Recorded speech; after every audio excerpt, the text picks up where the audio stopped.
Hola, ¿qué tal? ¿Cómo andan? ¿Qué dicen? Bienvenidas, bienvenidos. El nuevo capítulo de Sin Vueltas.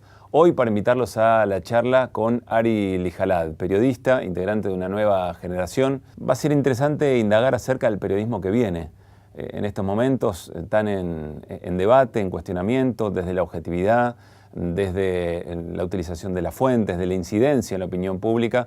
Así que es interesante saber qué es lo que piensa un referente de esa nueva camada, con mucho protagonismo y trabajando un gran momento profesional de Ari. También su análisis es politólogo, licenciado en Ciencias Políticas, su análisis sobre la actualidad, las elecciones que vienen. Así que los invitamos, sin más, a la charla con Ari Lijalad.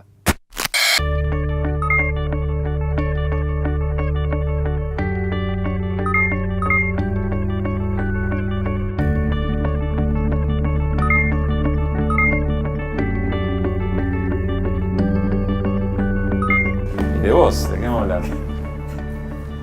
Te estoy devolviendo la de la patriada. No tiene que ver con eso. Bueno, Ari, querido, gracias por venir, ¿eh? No, de nada. ¿Cómo estás? ¿Bien? Bien. Estás en un lindo momento, ¿no? Sí, periodísticamente sí, socialmente no. Bueno, muy ¿Viste? difícil para todos, sí. Siempre en esa disyuntiva de si te va bien individualmente, pero el contexto no acompaña. Pero sí, yo individualmente bien. ¿Qué edad tenés, Ari? 34. ¿Y te decidiste ser periodista? ¿Te pensaste periodista o te encontraste siendo periodista? Me encontré. ¿Y cómo fue eso? Yo quería ser músico y trabajador social. Perfecto. Yo estudiaba música y trabajo social. Pero no, fue de casualidad. Yo encontré, en realidad conseguí laburo con María Sebanes. Fue mi primer laburo de salido del secundario. Bueno, hice encuestas por teléfono, esas cosas. Pero ¿En Nacional no? Antes. No, te estoy hablando de 2003, 2004. María Sebanes era conocida de mis viejos de la época de militancia. Habían militado juntos en los 70, se reencontraron 30 años después en un asado en la casa de mis viejos. María, que tiene una biblioteca súper gigante, necesitaba a alguien que la ordene. Y mi mamá, muy atenta a que su niño tuviera trabajo, le dijo, a mi nene le interesa la historia y esas cosas y te puede ordenar la biblioteca. Y así arranqué, de casualidad, o sea, haciendo laburitos chiquitos para ella. Después ella justo estaba trabajando en un libro que se llama Nosotros, que es un libro raro de ella porque es el único que no es... es el único que es un ensayo, es una suerte de ensayo sobre la argentinidad y cómo somos, que tiene una tapa muy bonita de Sabbath. Entonces hice un laburito para ella, sí, de repente fui quedando, pero yo le insistía que iba a ser músico y trabajador social, y ella y Cecilia Fumagalli, que es actualmente dirige TEA y es la jefa de redacción de Caras y Caretas, me dijeron que no, que yo iba a ser periodista. ¿Y hubo algún momento en el cual dijiste, sí, tenía razón, este es el camino que ahora elijo, que adopto, o lo que fuera? ¿Un momento bisagra? Sí, fue el momento en que cambié de carrera y me pasé de trabajo social a ciencia política. ¿Sos politólogo? Soy politólogo. O sea, después terminé ciencia política. Terminé música también, pero nunca más me dediqué.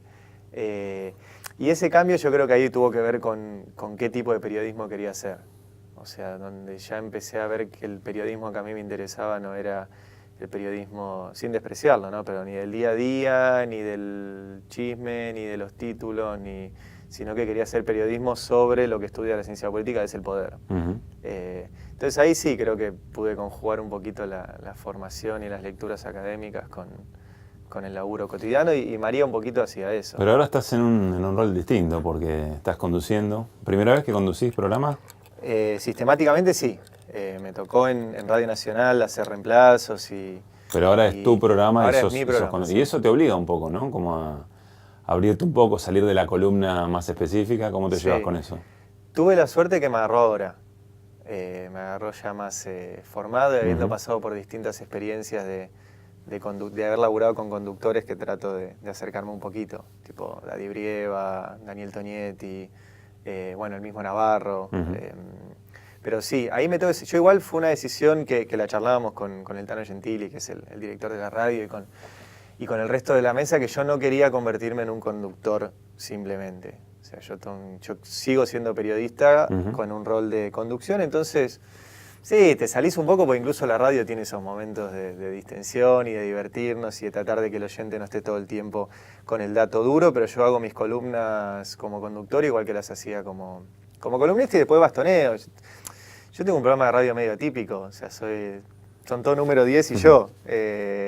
O sea, tomé la decisión de rodearme de toda la gente que yo quería tener en una mesa y que son todos tipos de los cuales yo admiro y aprendo sistemáticamente. Entonces es muy fácil, es como si en una cancha de fútbol vos te llega la pelota y está Messi ahí, Cristiano Ronaldo ahí. No es tan fácil, ¿eh? Pero solo se la tenés que dar. Mirá las últimas selecciones nacionales y los mundiales. No es tan fácil. Es verdad, pero no se la dan tanto a Messi. Yo de repente hoy, qué sé yo, tengo un tema X de política y miro está Nico Lantos. Bueno, toma Nico, todo tuyo. Hay un tema de cultura, de música, de lo que sea, está Marcelo Figueras.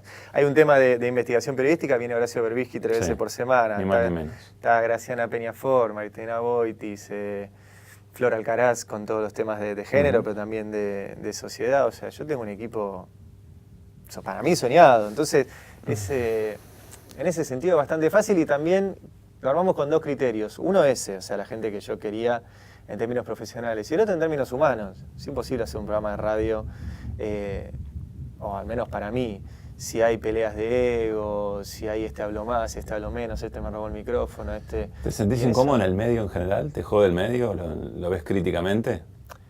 ¿El medio en general de periodistas? Sí.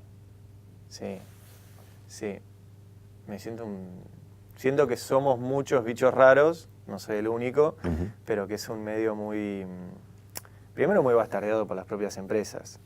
O sea, entonces cuya precarización laboral y tanto en sueldos como en lugares de trabajo genera una pauperización sistemática. Pero también hay una cuestión de periodistas en esa lógica del ego, de pelea por la primicia, de pisarse la cabeza, de no reconocer el laburo de otros. Sí, creo que es un medio muy choto en ese sentido. ¿Qué tienen las nuevas generaciones, tu generación, para aportar? ¿Cómo la ves? Porque hay una camada muy interesante. Yo diría que absorbió muy bien algo que por lo menos a mi criterio dejó el debate por la ley de medios, más allá de su implementación o no, lo que se pudo haber implementado, que es derribar por completo el mito de la objetividad, digamos, ¿no? Hay una nueva generación que asume su subjetividad política y en función de eso labura con código periodístico. Es mi observación. Pero vos, ¿cómo la ves y qué crees que tiene para aportar? Seguro que es una generación que nace con esa discusión a la vista, lo que no significa que la entienda. Si bien es una generación que nace después de esa discusión, y esa discusión ya está a la vista y todos sabemos que los medios son empresas, que esas empresas tienen intereses económicos, que tienen intereses políticos y que los ejecutan a través de lo que publican y sobre todo de lo que no publican. Insisto, no significa por ser jóvenes que entiendan esa discusión y que la asuman como propia. Y al revés, las generaciones mayores, hay muchos que la asumen como propia y que han venido dando esa discusión desde mucho antes que la discusión de la ley de medios. O sea, el caso claro es el caso de cuando te dicen periodista militante. Esa idea de que el periodista es un ser aséptico, incoloro, independiente, que no se mete, que simplemente cuenta lo que pasa, o la realidad, que es una famosa muletilla, frente al periodista que se asume como un sujeto político y como un sujeto político relevante. O sea, nosotros somos básicamente los que tenemos el monopolio de lo que se escribe, lo que se dice, lo que se ve en la televisión. No porque sean nuestros los medios, pero somos nosotros los que lo hacemos. Y somos muy poquitos. O sea, en la Argentina debe haber 20.000, 30.000 periodistas, ponele, tirando muy por encima. De esos 30.000, 1.000 de relevancia. Pensar que no son sujetos políticos relevantes, o sea, que un tipo como Lanata, o un tipo como Navarro, o un tipo como Berbisky, no son sujetos políticos, y pensarnos nosotros, los que estamos debajo de toda esa camada de grandes firmas, como simplemente gente que pasa por los medios, esa es una discusión muy grande que hay que dar, y yo veo que muchos pibes no la tienen, porque insisto, falta formación. En las redacciones prefieren pibes que consigan títulos a pibes que vayan a la facultad y se formen en cada una de las áreas en las cuales están. O sea, prefieren un pibe de TEA, sin desmerecer el pibe de TEA, que un economista que quiera hacer periodismo económico. Y ahí hay un déficit. E insisto con esto, yo no le tengo miedo a que me digan periodista militante. Yo soy un periodista que tengo mis ideas y que las milito y que mi forma de hacer política es el periodismo. Lo que no significa que mienta, que tergiverse datos, que no busque información, que no chequee la información, y de hecho llevo 10 años laburando de esto y nunca se me cayó una nota, y menos que menos una investigación. Ahora, yo decido qué investigo, y decido a quiénes investigo, y esa es una decisión militante. Ahora, no tiene nada que ver con mi profesionalismo. Esa discusión a veces esto quiere cuesta. decir, primero te pregunto, ¿cómo te definís políticamente? ¿Ideológicamente? Sí. Qué difícil. Te puedo decir de qué me siento más cerca. Bueno. O sea, me siento actualmente mucho más cerca de lo que representa el kirchnerismo, o en términos más globales de lo que representa el peronismo. El tema es que son categorías tan amplias que... Bueno, pero son las que estructuran hoy la escena. Y son las que estructuran la escena hoy, política, sí. ¿no? Ahora, si eventualmente, bueno, a partir de octubre o en otro tiempo venidero, es un gobierno con el cual vos tenés afinidad, Sí. el que está en el poder, por lo menos político. ¿Lo investigarías? Sí, claro. Sí, porque, insisto, el poder no está solo en el gobierno. Esa es otra de las grandes falacias del periodismo. Pensar, y eso es un gran triunfo del poder económico, situar el lugar de la corrupción solo en los dirigentes políticos. Así que claramente parte del poder es lo que sucede en el gobierno. A mí me interesa el poder. Por eso cuando hubo el cambio de gobierno del kirchnerismo al macrismo, había muchos periodistas que decían, bueno, qué bueno ahora están en la oposición porque es más fácil hacer periodismo. Claro. Más fácil hacer periodismo opositor. A mí no me cambió mucho. O sea, yo cuando estaba en Radio Nacional y era la radio pública de un gobierno con el cual yo tenía afinidad y del cual me sentía parte como periodista de un medio público, seguíamos investigando al poder e incluso al poder dentro del Estado. O sea, en ese momento nosotros investigábamos las redes de corrupción dentro de la policía, investigamos una red de trata que involucraba a un gobernador que era oficialista, como el gobernador Sáiz de Río Negro, e investigamos a las corporaciones económicas igual que ahora. El problema es que ahora las corporaciones económicas gobiernan. Entonces, cierto, como periodista opositor a este gobierno, y claramente los funcionarios de este gobierno tienen que ver con el poder real, que es el poder económico, mediático, financiero, agroexportador, etcétera, pero justamente están en el gobierno. Pero yo creo que hay que investigar igual al gobierno, por más de que uno se sienta cercano, y hay que criticarlo igual. Eso sí creo que falló durante el kirchnerismo. ¿Por qué? Porque no estoy hablando de casos específicos de corrupción, pero decir cosas que yo veía o pensaba que se hacían mal y morigeraba las críticas pensando que eso podía ser contraproducente con el objetivo político. Puntualmente, qué sé yo, la ley de medios. O sea, había cosas de la ejecución de la ley de medios que se hacían mal y en la idea que yo tenía de que la ley se ejecutara, era menos crítico de lo que debía serlo en ese momento. ¿Cómo trabajas, Ari? ¿Sos un periodista de fuente o sos un periodista de análisis? Por la cantidad de material, digamos, que pasa por tus manos permanentemente. No, yo si no tengo 1500 datos no puedo hacer nada. Ni escribir una nota, ni... O sea, sos de fuente y después analizas eso, digamos. Sí. A mí me cuesta mucho tanto escribir como hablar en la radio si no estoy seguro. Lo cual me lleva mucho más tiempo. Me lleva tiempo de lectura, de fuentes, pero yo soy mucho más de los papeles que de la fuente oral. Si bien obviamente existe, hay mucho... mi fuente oral es mucho más de consulta sobre el papel que de construcción de una noticia sobre esa fuente oral. O sea, prefiero los papeles. Si a veces los papeles tardan, prefiero llegar último, pero habiendo leído y sabiendo de qué estoy hablando. ¿Y cómo es tu relación con el título y la premisa? En general, alguien que trabaja con fuentes se desespera, primero para conseguirla, después si la tiene para hacer el exclusivo, digamos. Sí, yo creo que la primicia es el opio de los periodistas. Explícame eso. Y por esa locura de querer tener algo antes en vez de tener algo bien. Es una típica locura que hay en estos días de que vos ves el título en un portal y después la noticia no está, dice noticia en desarrollo. Yo aprendí que el título es lo último que se pone. Primero escribís la noticia. Y la noticia te lleva tiempo, y te lleva información, y te lleva investigación, y chequear fuentes, y qué sé yo. Y después recién pones un título. Porque si no, lo que pasa es que la primicia se termina transformando en ser prensero del que quiere que eso se conozca, en vez de explicar qué es lo que pasó. ¿Qué es lo que pasa típicamente en el mundillo judicial? Los periodistas judiciales se transformaron en voceros de los jueces. Y vos no sos vocero del juez, vos sos periodista judicial. todo caso tenés que leer lo que el juez escribió, analizar lo que el juez escribió con una mirada periodística, no de abogado, y explicar quién es el juez, quiénes son los que están imputados, cómo empezó esa causa, qué intereses están detrás, qué se está jugando ahí. No, tal juez procesó a tal persona, como si eso fuera a ser periodismo. Eso lo puede hacer cualquiera, lo puede hacer una computadora. El juez pone ahí, procesé a tal, y la computadora genera el título. El sistema es medio perverso, ¿no? Porque por ahí para darle cierta información a alguien tiene que haber un compromiso. No sé, el juez o una fuente de poder te dice, bueno, yo te doy esto, Sí. pero vos jugala de tal manera, o cuando yo te necesite, ahí voy a estar. ¿Es una decisión personal escapar a eso? Sí, claro. Siempre se puede decir que no. ¿Y se puede elaborar y se puede tener éxito en los términos del propio sistema periodístico diciendo que no y dándole espalda a eso? Yo no te puedo decir que tenga éxito, pero yo trabajo de otra forma. Y nunca en la vida haría eso. O sea, no, sí, claro. O sea, vos no tenés ni que enamorarte de tus fuentes, ni ser el vocero de tus fuentes, y mucho menos no hacer lo que tiene que hacer un periodista, que darle sentido a la información. La información en sí misma no significa nada. Insisto, cualquiera puede escribir tal juez procesó a tal persona. Para eso no hay que ser ningún gran periodista ni nada.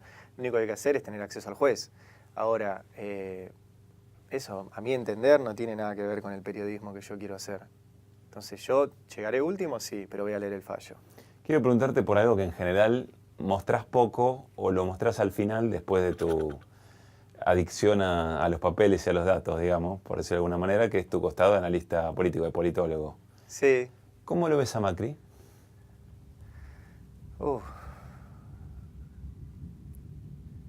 veo complicado. Ahí hay dos cuestiones. Primero, yo creo que Macri no es él en sí mismo, sino que es un representante del poder, que el poder creó durante 15, 20 años, junto con otros, y en algún momento decidió mover, como si fuera en el ajedrez, digo, fue preparando y en algún momento decidió por dónde atacar. Le sirvió Macri. Pero Macri expresa sectores de poder muy puntuales, que es el mundo financiero y el mundo agroexportador. Todo el resto de los sectores de poder, de las fracciones de poder, como diría Gramsci, están medio afuera y de hecho están muy en conflicto con el modelo de Macri. Por ende, que sea él o que sea otro, mientras les responda, creo que van a apostar a su proyecto económico más que a su figura. Es dispensable Macri. Sí, ¿Y Macri lo sabe para vos? Y tonto no es. Un tipo que llega a ese lugar, insisto, puede llegar como figura de un sector de poder, pero tonto no es. ¿Crees que está terminado políticamente? No, en este país, Carriós vino de sacar el 1% a pasar al 50% en la ciudad de Buenos Aires. Este país es muy desquiciante en ese sentido. Y tienen demasiado poder, y volviendo a lo que charlábamos antes, los medios de comunicación a la hora de ponderar o no a una figura política. No creo que sea, y además, incluso en términos estadísticos, todos los presidentes que fueron a reelección ganaron. También tiene cosas a favor. Por ejemplo. Hace poco salió un artículo en Le Monde de Juan Gabriel Tocatlián, que es un analista internacional, donde él muestra 4 patas muy importantes que están apoyando a Macri. El gobierno norteamericano, el Congreso norteamericano, el FMI y todos los principales think tanks norteamericanos que representan a esas empresas, pues están financiados por esas empresas. Nadie tiene esas 4 patas. Y esas 4 patas tienen socios locales también, que empujan. O sea, no es cierto todo lo que vos decís. O sea, hay sectores del establishment argentino que no lo quieren. Políticamente y en términos de partidos políticos, eso tampoco. O sea, la gran mayoría se está corriendo. Los gobernadores han desdoblado las elecciones y se corren. Los indicadores económicos son malos. El tipo sigue ahí. No sé, hay que ver qué pasa. Lo demente de este país es que todavía no sabemos quiénes son los candidatos. O sea, no sabemos si Macri es candidato, no sabemos si Cristina es candidata, no sabemos si Massa es candidato, si Lavagna. Si estamos totalmente. ¿Y vos disculpás, en tu análisis, insisto, siempre como politólogo, digamos, ¿no? ¿Disculpás eso en función de las estrategias y las tácticas? ¿Disculpás que a pocos meses de cerrar de tener que cerrar alianzas y demás, no se sepa y haya como. El silencio es como que vale más que la definición, ¿no? Es raro eso en política. Sí.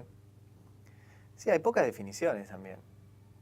O sea, en general son más eslogans y estados de ánimo y sensaciones que definiciones sobre proyectos políticos. creo que la última vez que hubo una definición de proyecto objetivo fue cuando Cristina habló del modelo, que era un gran paraguas sobre el cual después construir una serie en el Senado. de prácticas políticas. Después, el eslogan de Cristina fue la fuerza del amor, y el eslogan de Macri fue unir a los argentinos. Y el eslogan de Cristina después fue unidad ciudadana. Todo. Por ejemplo, ves un concepto que a mí me resulta súper interesante, ya que me voy a poner en politólogo. La idea de conflicto. O sea, en ciencia política hubo dos grandes escuelas. La escuela de el Leviatán de Hobbes, en el cual los seres humanos, para vivir en sociedad, anulábamos nuestro conflicto y se lo trasladábamos al Leviatán y generábamos consenso para no matarnos entre nosotros. Estoy siendo muy básico, ¿no? Y la escuela de Maquiavelo, que era la escuela que básicamente plantea que el conflicto es la esencia de la política y de la vida en sociedad o de la vida en polis. Y esa disputa claramente la viene ganando Hobbes contra Maquiavelo, sobre todo porque el conflicto tiene mala prensa. Entonces esa idea de que se puede anular el conflicto y de generar consensos y que si no hay consensos no se puede avanzar, es una mentira total. Digo, hay un libro que a mí me resulta maravilloso que es Discurso sobre la segunda década de Tito Livio de Maquiavelo, que él analiza la segunda década de Tito Livio en la Roma antigua. Y él decía que las mejores leyes y los mejores avances que tenía la Roma antigua eran justamente donde había conflicto, porque eso obligaba a dar determinadas discusiones que en el consenso no las das. Yo soy un militante del conflicto, pero el conflicto como posibilidad de avanzar. Si no, esta idea de que todo se puede consensuar, de que vamos viendo, es mentira. O sea, acá hay dos partes, y vuelvo a Maquiavelo. Maquiavelo decía que había dos humores, él le llamaba humores, pero digo, que son los grandes y el pueblo. Después lo retoma Marx y dice que hay dos clases. Pero Maquiavelo decía los grandes y el pueblo. Y te ponía los grandes con mayúscula porque decía que son pocos y vos los podés identificar. Y después te ponía el pueblo con minúscula porque decía que es mucho más amplio. Y básicamente la diferencia entre uno y el otro es que los grandes quieren dominar al pueblo y el pueblo no tiene el deseo de dominio sobre los grandes. Y que todo el tiempo está en disputa eso. Bueno, si trasladas eso a la actualidad, es el poder corporativo y el establishment y el pueblo. O sea, esa grieta, lo que se llama ahora grieta o conflicto, eso está y va a estar siempre. El día que nos vamos a tener un problema. Entonces, en ese sentido hay muy poca definición, e insisto con esto, tiene que haber conflicto. Y tiene que haber conflicto con lo que hace el gobierno. ¿Se banca la actual dirigencia política el conflicto? No. Viven hablando del consenso. El kirchnerismo tuvo quizá como una de sus virtudes, te sigo en lo que decís, ¿no? Haber encarado algunos conflictos. No sé si de la mejor manera o planificado desde un principio. No, claro, fue la mejor Cristina. Fue la Cristina post-2009. Y te generó, hoy te dirían, discusiones que le sacaron sustento, correlación de fuerza. Sí. Bueno, es una contradicción paradoja, ¿no? Porque fue una Cristina que iba por el conflicto, con el campo, con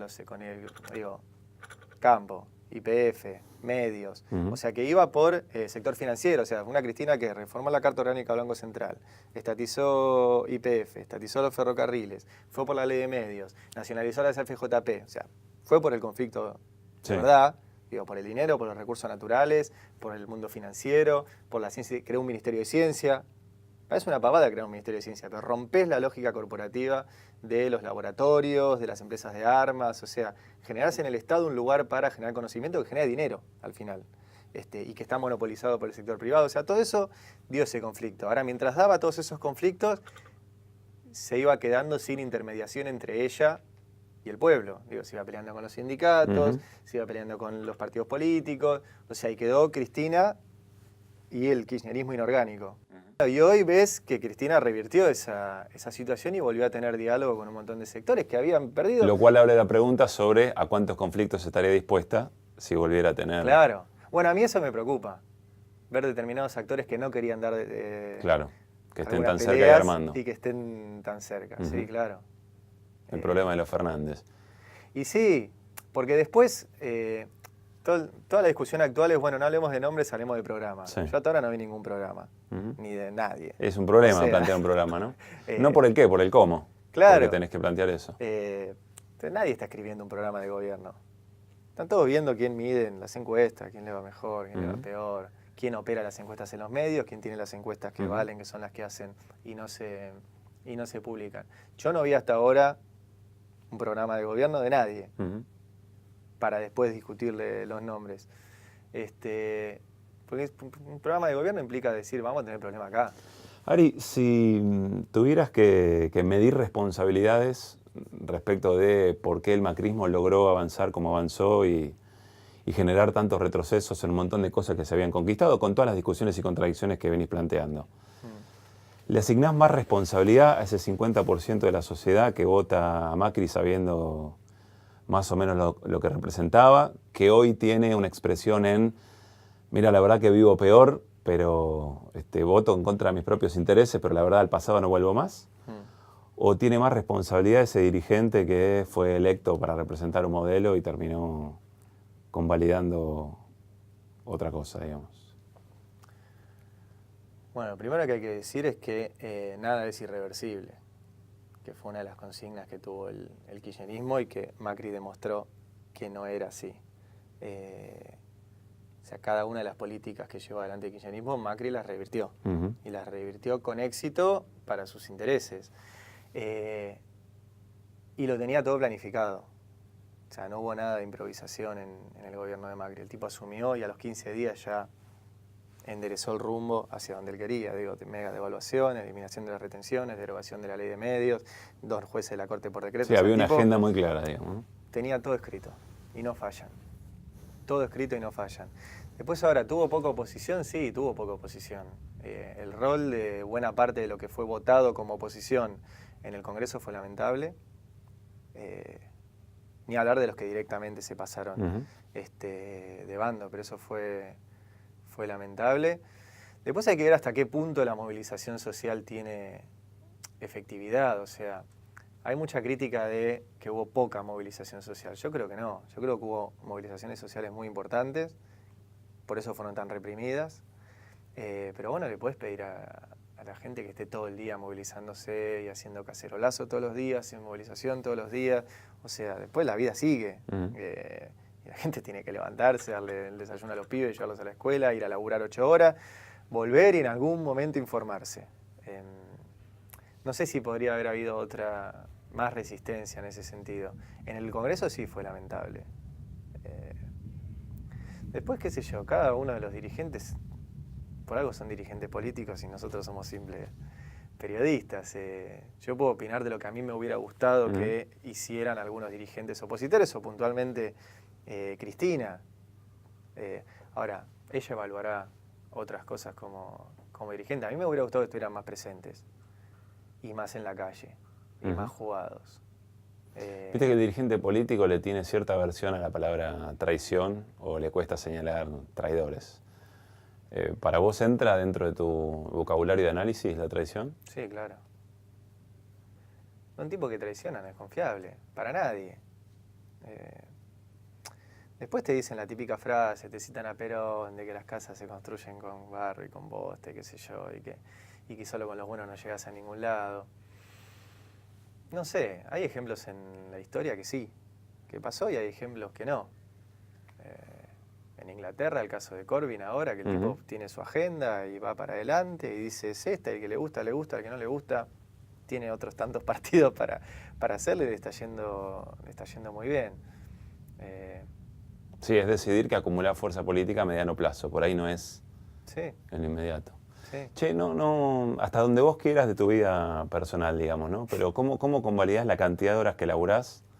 No solamente cuando estás al aire, sino lo que me imagino en charlas con fuentes, en análisis de la información que te llega, tan apegado que sos al dato, con tu vida familiar. Sos papá, dejémoslo hasta ahí. Sí, con mucha culpa. ¿Sí? Y sí, porque cuando estoy laburando no estoy con mis hijas, y cuando estoy con mis hijas no estoy laburando, y las dos cosas me apasionan.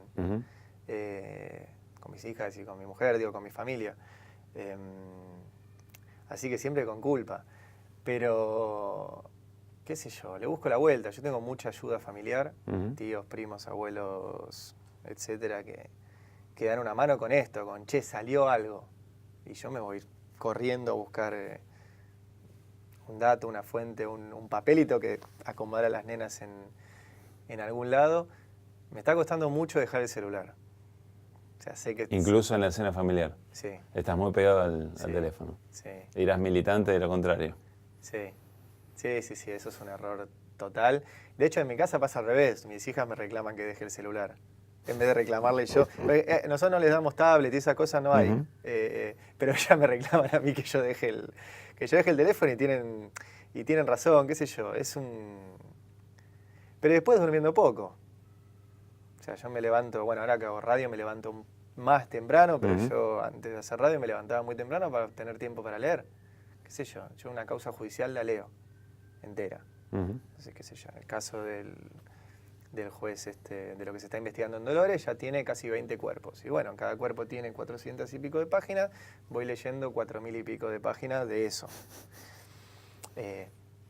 Y sí, lleva tiempo. Entonces es o levantarte antes o acostarte después, Pero bueno, también... ¿Cómo te ves a 10 años, Ari?